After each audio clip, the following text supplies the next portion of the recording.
Voltei, meus irmãos. Voltei para falar sobre o tratado, sobre o catecismo da Igreja Católica.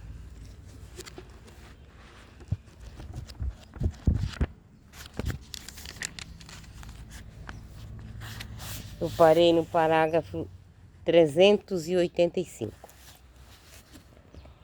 Deus é infinitamente bom e todas as suas obras são boas. Todavia, ninguém escapa à experiência dos sofrimentos, dos males existentes na natureza que aparece ligado a limitações próprias das criaturas e, sobretudo, a questão da mal moral. De onde vem o mal? Eu perguntava de onde vem o mal e não encontrava a saída, diz Santo Agostinho. Sua própria busca sofrida não encontrava a saída.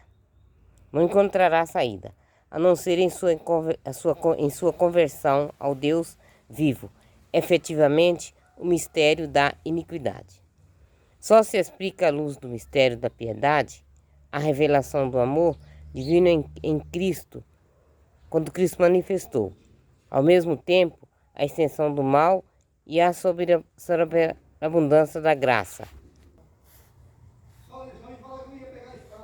Eu perguntava de onde vem o mal e não me encontrava saída, de Santo Agostinho.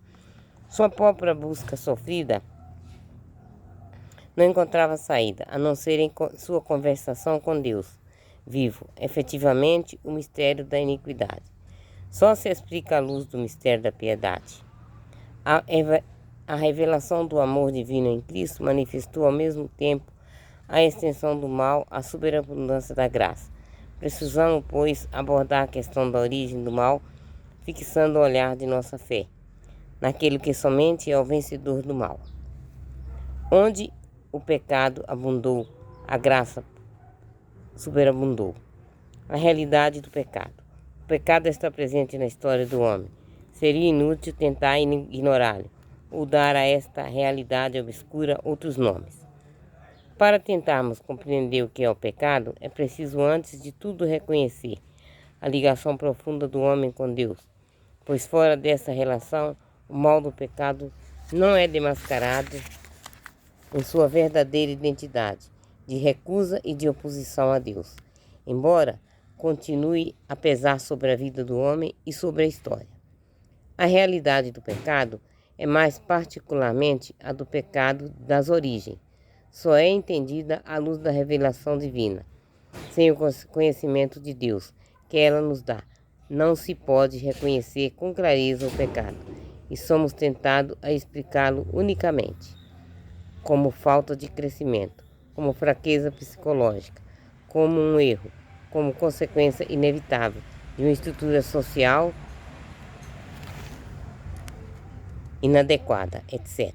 Somente à luz do desígnio de Deus sobre o homem compreende-se que o pecado é um abuso da liberdade que Deus dá às pessoas criadas para que possam amá-lo e amar mutuamente. O pecado original, uma verdade essencial da fé. Como o progresso da revelação é esclarecida também a realidade do pecado.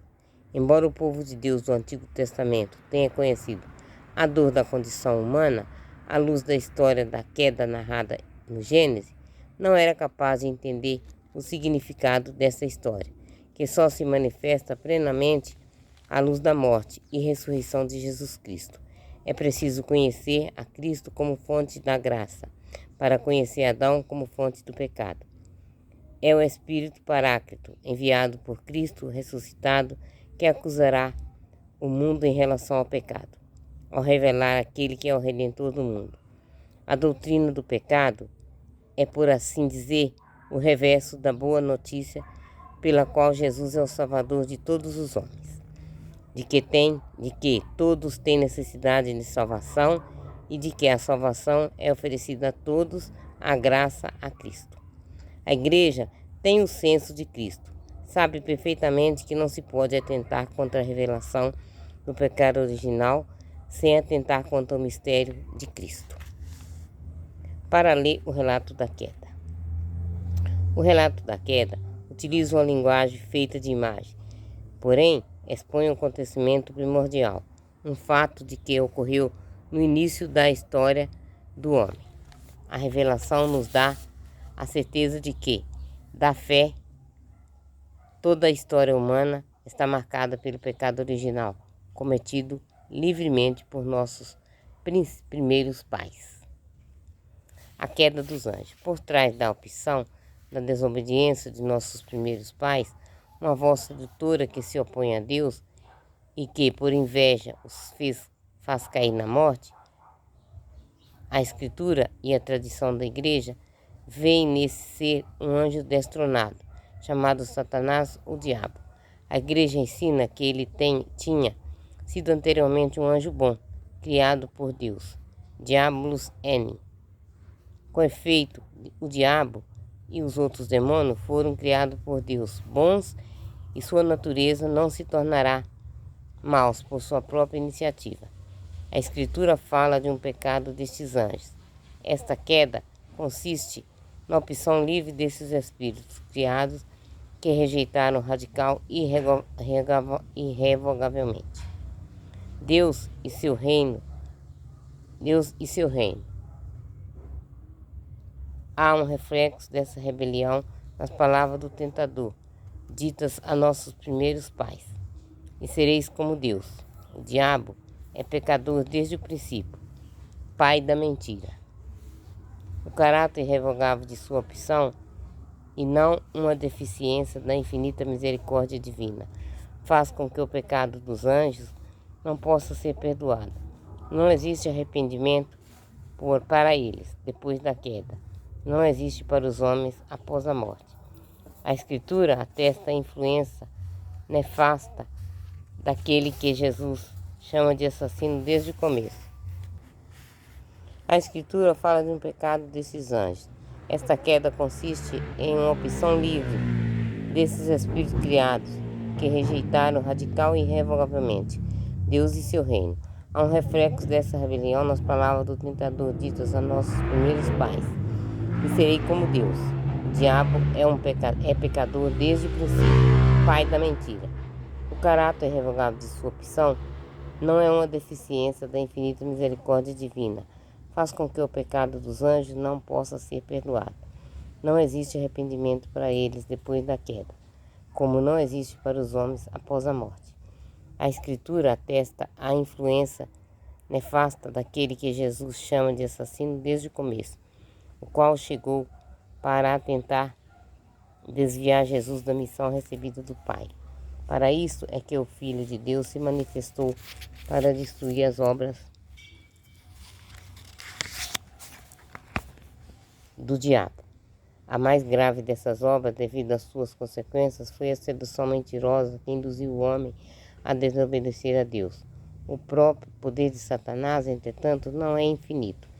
Ele não passa de uma criatura, poderosa pelo fato de ser espírito, mas, sempre criatura, não é capaz de impedir a edificação do reino de Deus. Embora Satanás atue no mundo por ódio contra Deus e seu reino em Jesus Cristo, embora sua ação cause graves danos de natureza espiritual, é indiretamente até de natureza física, para cada homem e para a sociedade. Esta ação é permitida pela divina providência, que com agir e doçura dirige a história do homem e do mundo. A permissão divina da atividade diabólica é um grande mistério, mas sabemos que tudo contribui para o bem daqueles que amam a Deus. Eu vou parar, meus irmãos.